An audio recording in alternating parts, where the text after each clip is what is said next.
30,000 টাকা ঋণ থেকে মাসে এখন লাভ 1.5 লাখ টাকা। সম্মানীয় মুরগি খামারি বন্ধুরা, আজকে অনেকেই আমার এই ভিডিওটা দেখতে এসেছো। যাদের মুরগি খামার আছে তারা সকলেই কী করে একজন খামারি মাসে 1.5 লাখ টাকা ইনকাম করে, তার আজ এই সম্পূর্ণ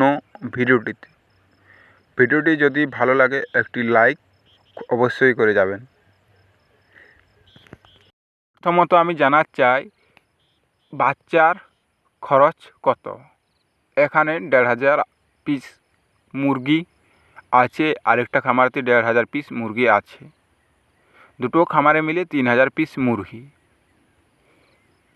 3,000 বাচ্চার খরচ 50 টাকা পিস করে যদি হয় তাহলে 1.5 লাখ টাকা।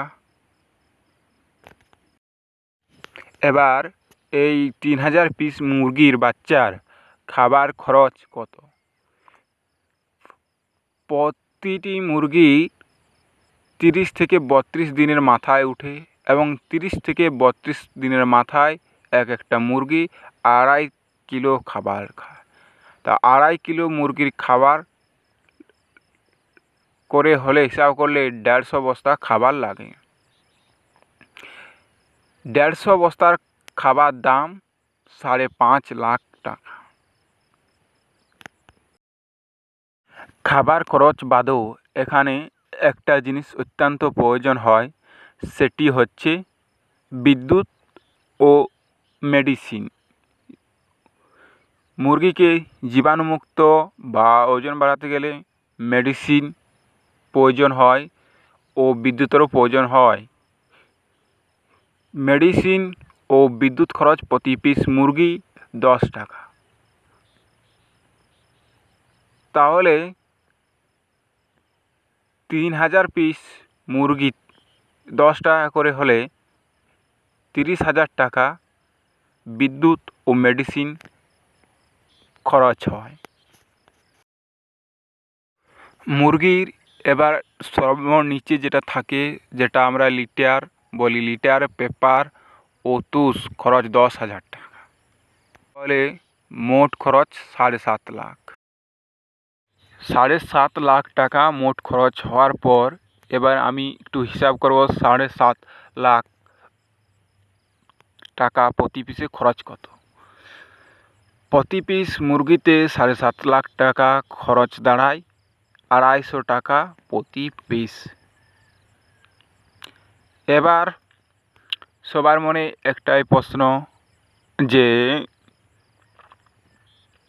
7.5 লাখ টাকা খরচ করে আমার প্রতি পিস মুরগিতে লাভ বা মোট লাভ কত টাকা। এখন ব্রয়লার মুরগির বাজার দর 170 টাকা কেজি। যদি আমার 1 কিলো 800 ওজন হয় তাহলে 306 টাকা দাঁড়ায়।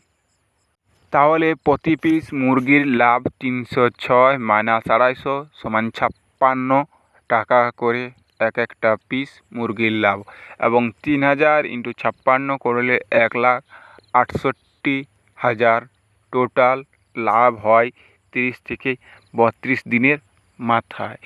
সেখানে আমি 1,68,000 মধ্যে 18,000 টাকা বাদ দিলে আমার 1.5 লাখ টাকা সম্পূর্ণ লাভ হয়।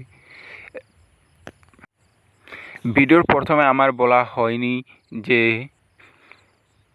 3,000 পিস মুরগিই বেঁচে থাকে, এরকম না। 3,000 পিস মুরগির মধ্যে প্রতিটা খামার থেকে 150, 300 পিস মুরগি মারা